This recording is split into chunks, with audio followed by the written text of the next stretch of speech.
Water dripped from Grace's white wedding dress as she knelt on the cold cathedral floor. Her carefully styled hair was soaked. Around her, 200 guests sat frozen, their phones recording everything. "You were never good enough for me, Grace," Daniel said, standing over her with cold eyes. "I only used you for your brain. But I found someone better now." His mother laughed cruelly.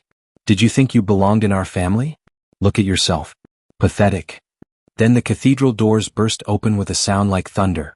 2 people walked in with men in dark suits. Everyone froze.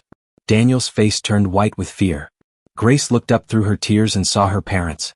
But something was different. Her father's face looked angry and terrifying. Her mother's eyes blazed with fury. Who were these people? And why was everyone suddenly so afraid? 4 years earlier, Grace sat alone in the university library in Lagos. Books covered her table: business strategy, finance, and economics. She loved studying late at night when the library was quiet and empty. "You're in my economics class," a voice said. Grace looked up. A handsome young man stood there holding 2 cups of coffee. He wore expensive clothes and had the confidence of someone who had never been told no. "I don't remember you," Grace said, returning to her notes. "That's because you sit in the front row and actually pay attention," he smiled. "I'm Daniel Johnson. I brought you coffee. You've been here for 4 hours. Grace studied him carefully. Expensive watch. Designer jacket. Perfect posture. This was a rich boy from a wealthy family. "What do you want?" she asked. "Honest answer? I'm struggling with Professor Adeyemi's assignment. I saw you nodding during the lecture like it made sense. Can I sit?" Something about the way he asked permission made Grace nod. "Sure." That first night became a second, then a third. Daniel started bringing coffee every time, always the exact type she liked. They studied together, argued about business theories, and slowly became friends. Daniel talked about his family's property company. "Johnson Properties used to mean something. Now we're just coasting on our old reputation." Grace offered ideas and suggestions. But she never told him the truth about herself. She let him believe she was just a poor scholarship student from a regular family. Months passed. Study sessions became coffee dates. Daniel talked about his future constantly. And Grace was always in his plans as the smart strategist who would help him succeed. "You see things other people miss," he said one evening, taking her hand for the first time. "It's like someone trained you to understand how power works." Grace's stomach flipped. But she just laughed. "I just read a lot." When he kissed her outside her small apartment in Yaba, he pulled back and said, "You're going to change my life, Grace. Not our lives. My life." Grace noticed those words. But she pushed the thought away because Daniel looked at her like she mattered. Like her intelligence was valuable. But was Daniel really in love with Grace? Or was he in love with what she could give him? 3 years into their relationship, Grace finally called home. She sat alone in her small university apartment in Lagos. Daniel was at a family event he had mentioned casually. Her father's face appeared on the laptop screen. He looked at her cheap furniture and tiny space. Grace had worked hard to look like a normal, poor student. "You look happy," her mother said, appearing beside him. "Tell us about him." Grace told them everything about Daniel. His intelligence. His ambition. How he appreciated her mind instead of caring about money or status. She explained that Daniel never asked about her family's wealth. He never questioned why a scholarship student understood complex business strategies so well. Her father listened in silence. When she finished, he asked one question. "Does he know who you are?" "No," Grace admitted. "He thinks I'm here on scholarship from a regular family." Which is partly true. "I just didn't correct his other assumptions." Her father's expression changed. Grace recognized that look from his business meetings. He was calculating something several steps ahead. "Don't tell him yet," he said quietly. "Let me test something first." "Dad, what are you?" "Trust me, sweetheart. If he loves you for the right reasons, a test won't matter." He paused and something cold flickered in his eyes. "But if I'm right about what I'm seeing, then you need to know before you give him your heart completely." 6 months later, Grace stood on the university steps in her graduation gown. Her diploma felt heavy in her hands. She watched Daniel pose for photographs with his family. His father dominated every conversation about future plans and business strategies. Grace noticed how Daniel's confidence had grown over the months. He talked about their future constantly. But it was always about what she could contribute to Johnson Properties. Always about her strategies helping his family's company. Grace had kept her secret perfectly. The scholarship student. The brilliant girlfriend. The girl from a modest background who earned everything through hard work alone. Her parents had sent flowers with a simple card, "Proud of you. See you soon." They hadn't attended the ceremony. Too risky. One photograph of Michael Bennett with his daughter could ruin everything before the final test. That evening, Daniel took her to an expensive restaurant overlooking Lagos. Grace knew what was coming before he reached into his jacket pocket. "Grace," he said, opening a velvet box. Inside was a beautiful ring, not too expensive, appropriate for a man proposing to a woman he believed came from ordinary means. "You've made me better these past 4 years. Smarter. More strategic. I want you by my side as we build something incredible together. Will you marry me?" Grace looked at the ring, then at his face. She searched for genuine love. But she found something else instead, something cold and calculating. "Yes," she said, because the test wasn't complete. Because her father needed to see how far this would go. Because she needed absolute certainty. Daniel slipped the ring on her finger and kissed her. Grace smiled even as something cold settled deep in her chest. 2 weeks later, Daniel drove her to the Johnson family estate in Lekki for dinner. The mansion rose from perfectly cut grass like a monument to inherited wealth. Would Daniel's family accept her? Or would they reveal the truth about what they really wanted? "Just be yourself," Daniel said, squeezing Grace's hand as they walked up the marble steps. "They're going to love you." But the moment his mother opened the door, Grace saw the cold calculation in her eyes. The woman was measuring her, judging her, already finding her lacking. Dinner felt like an interrogation disguised as polite conversation. They sat in a massive dining room that could seat 20 people. Grace felt every question probed for weakness. "So, Grace," Daniel's father began, cutting his steak with careful precision. "Tell us about your family background." "My father works for an investment company and my mother is with a logistics firm," Grace said, keeping her voice steady and humble. It was technically true. Her father's portfolio included investments worth billions of naira. Her mother sat on the board of 3 major logistics corporations. But Grace made it sound ordinary. "How nice," his mother said with a smile that didn't reach her eyes. "And they're comfortable with this engagement?" "They're happy if I'm happy," Grace replied. Daniel's sister, Jennifer, leaned forward with fake interest. "And where exactly do your parents live? What neighborhood?" Grace named a middle-class area in Ikeja. Respectable but certainly not prestigious. She watched the family exchange knowing glances that spoke volumes. The evening continued with thinly veiled insults wrapped in practiced politeness. When dinner ended, Daniel's mother suggested Grace might want to freshen up, directing her to a bathroom far from the dining room. Grace took her time. She knew exactly what was happening in the room she'd left behind. The moment Grace disappeared down the hallway, Richard Johnson turned to his son with barely contained fury. "Absolutely not.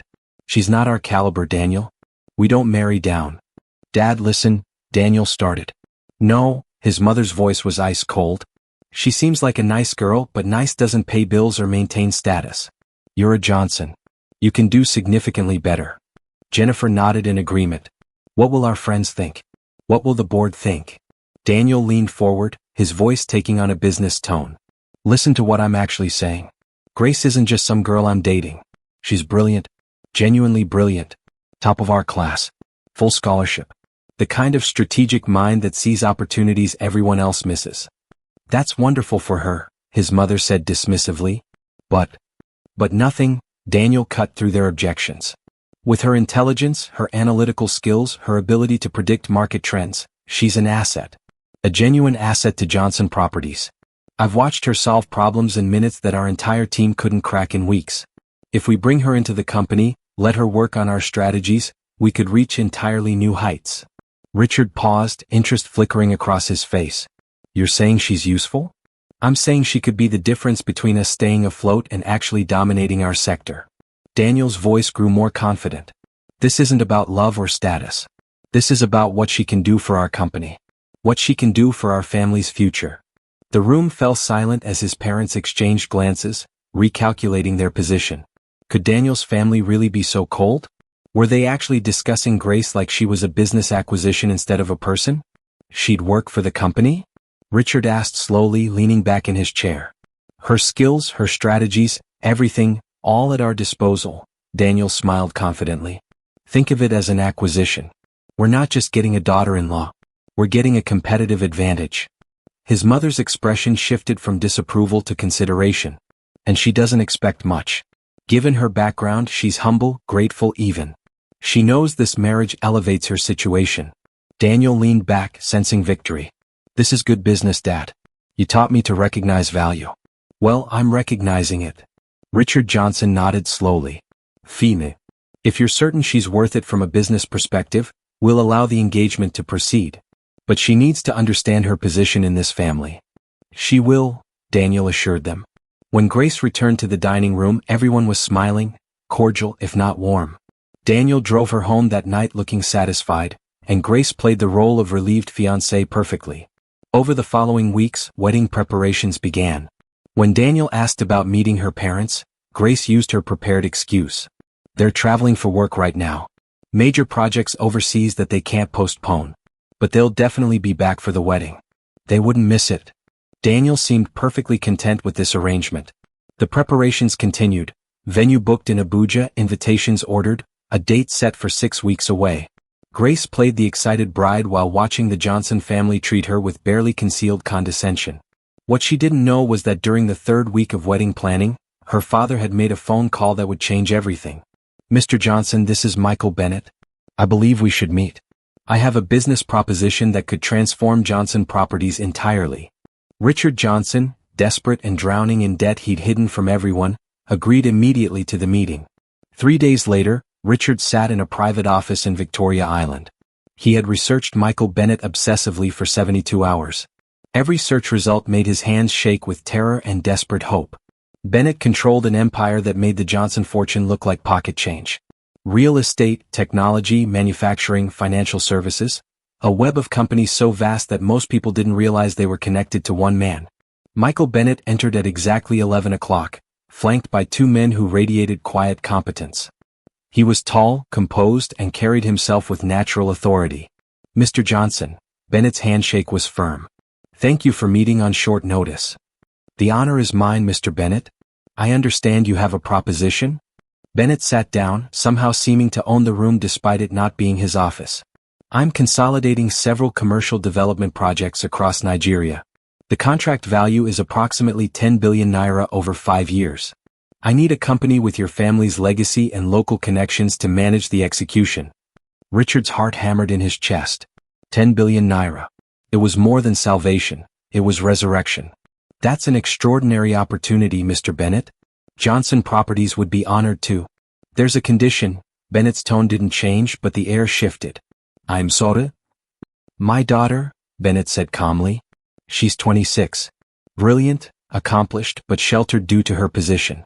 She saw your son's photograph in the preliminary materials my team compiled on your company. She's expressed interest in meeting him, in pursuing a relationship. What was Bennett really asking? And what would Richard do for 10 billion naira? The words hung in the air like a trap waiting to spring. Richard's mind raced through implications, complications, and opportunities. Your daughter wants to meet Daniel? Richard asked carefully. More than meet. She wants to marry him if they're compatible. Bennett's expression remained neutral. I'm a protective father, Mr. Johnson. My daughter's happiness matters to me. The contract is contingent on your son giving her a genuine chance at a relationship. Richard stood, his mind already planning the conversation with Daniel. May I have some time to discuss this with my son? You have 48 hours. If he's interested, we'll arrange a meeting. If not, Bennett's shrug was elegant and final. I'll find another company to manage the development. And my daughter will find another young man to be interested in. They shook hands again. Richard left the building in a daze, his phone already in his hand before he reached the parking garage. Daniel answered on the second ring. Dad, how did it go? Get home now. We need to talk. Richard unlocked his car, adrenaline making his movements sharp. This is the opportunity I've been praying for. But it comes with a condition.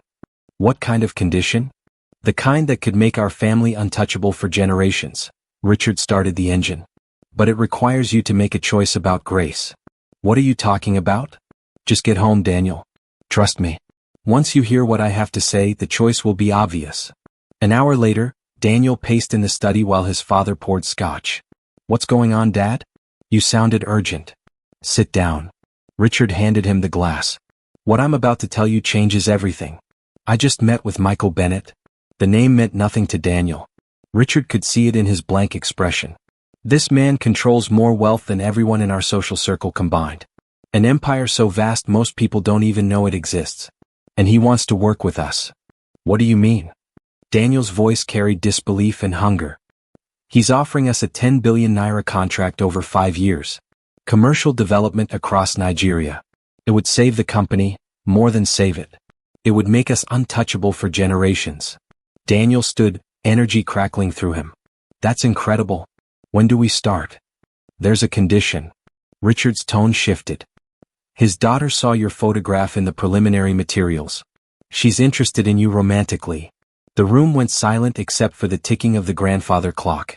I'm engaged to Grace, Daniel said carefully. I know. Bennett knows too. Richard swirled his scotch. But think strategically for a moment. We agreed to let you marry Grace because of what she brings: intelligence, strategic thinking, potential value to the company. Correct. Yes. But now there's an option that brings all of that plus a 10 billion naira contract, plus connections to one of the wealthiest families in the country, plus resources that would elevate the Johnson name beyond anything we've achieved in 3 generations. Richard leaned forward. Son, I'm not telling you what to do. I'm asking you to think about which path serves our family's future better. Daniel turned away, gripping the back of a chair. His knuckles turned white. What about Grace? We're planning a wedding. Her parents are coming. The invitations are already sent. And weddings can be called off. It happens. Richard's voice was matter-of-fact.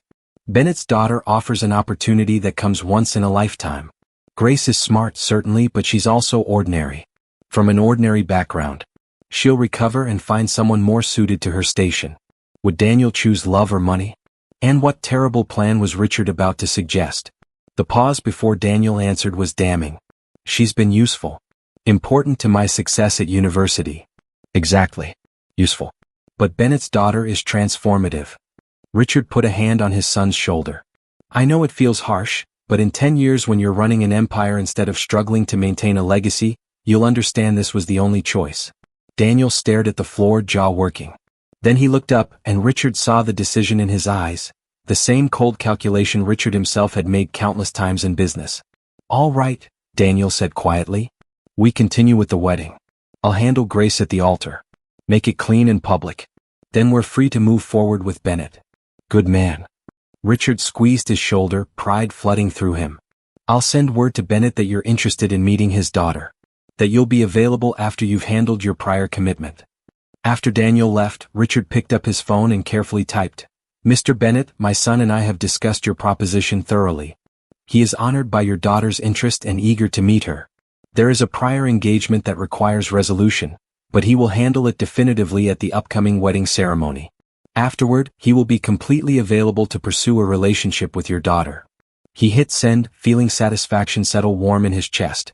Strategic, clean, profitable. The response came within 5 minutes. Understood. My daughter and I will attend the wedding to witness the resolution personally. Afterward, we can proceed. Richard read it twice, a flicker of surprise passing through him.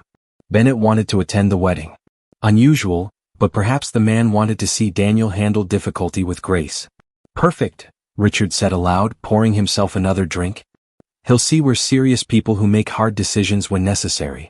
What Richard Johnson didn't know, what he couldn't possibly know, was that across Lagos, Michael Bennett was showing that very message to his daughter, Grace.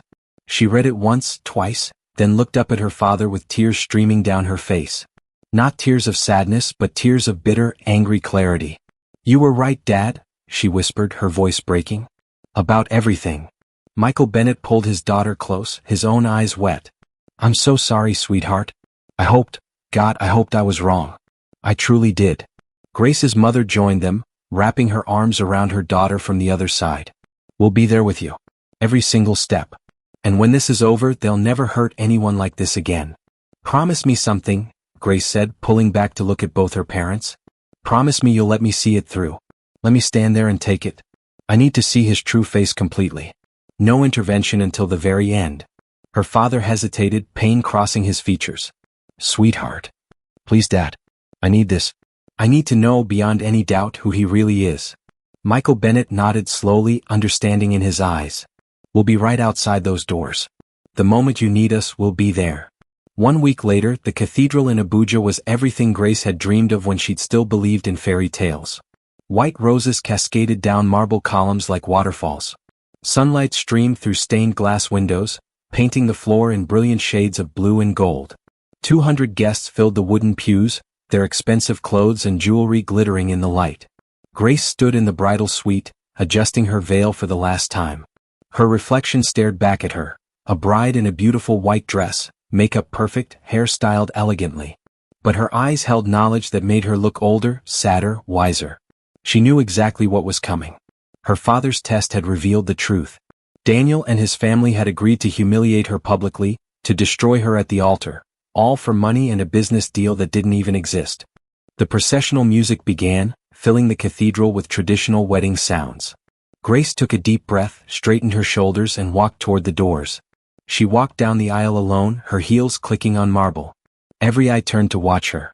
Some guests smiled. Others whispered. Grace kept her eyes forward, focused on Daniel standing at the altar. And she saw it clearly now, things she'd missed before, things love had blinded her to.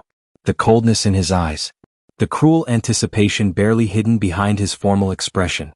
The way he stood like a man about to win a great victory, not like a man about to marry the woman he loved. When she reached him and took his hands, they were ice cold despite the warm cathedral air. His fingers gripped hers briefly, then loosened, already pulling away. The officiant began the ceremony, his deep voice echoing through the vaulted space. "Dearly beloved, we are gathered here today." "Actually," Daniel interrupted loudly, pulling his hands completely away from Grace. "I need to stop this." The officiant froze. Confused murmurs rippled through the guests. Grace stood perfectly still, her heart pounding but her face calm.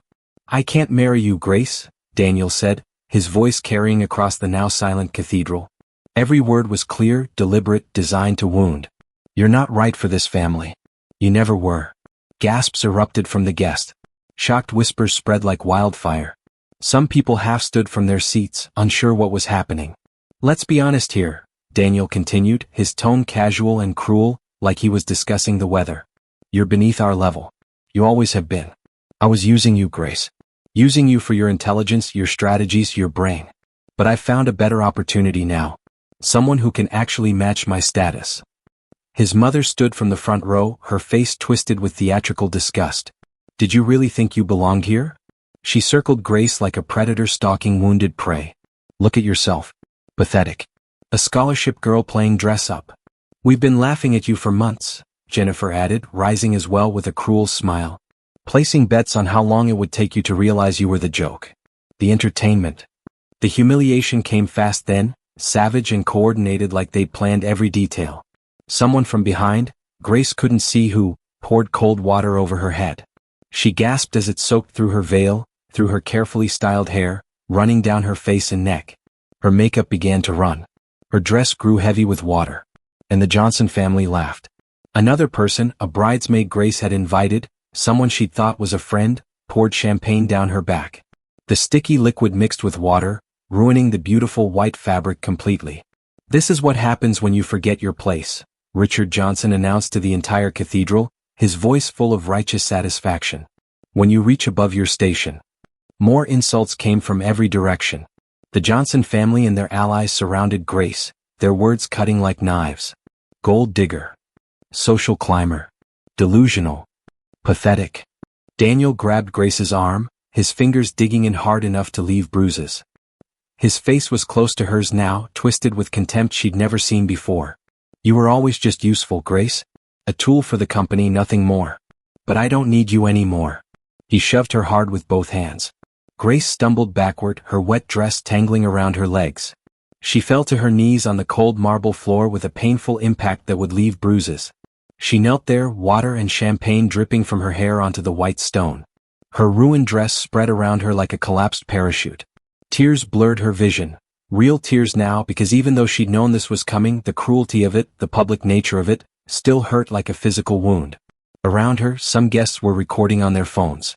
Others looked away in disgust and shame. A few people stood and walked out, unable to watch anymore. But most stayed frozen, trapped between horror and morbid fascination. Grace tried to stand, but Jennifer pushed her back down. "Stay there. That's where you belong." The Johnson family stood over her in a semicircle, triumphant and cruel, their laughter echoing off the cathedral's high ceiling. Daniel straightened his jacket, brushed off his sleeves like he'd touched something dirty, and turned to address the crowd. I apologize for this disruption, everyone. But sometimes you realize your mistakes just in time. Better now than after. Boom. The cathedral doors didn't open. They exploded inward with a sound like thunder, like the wrath of God made physical. The massive oak doors, each one weighing hundreds of pounds, slammed against the interior walls so hard that dust fell from the ceiling. Every sound died instantly. Every person froze. Even the Johnson family's laughter cut off like someone had pressed a mute button. 2 people walked through those doors flanked by 6 men in dark suits.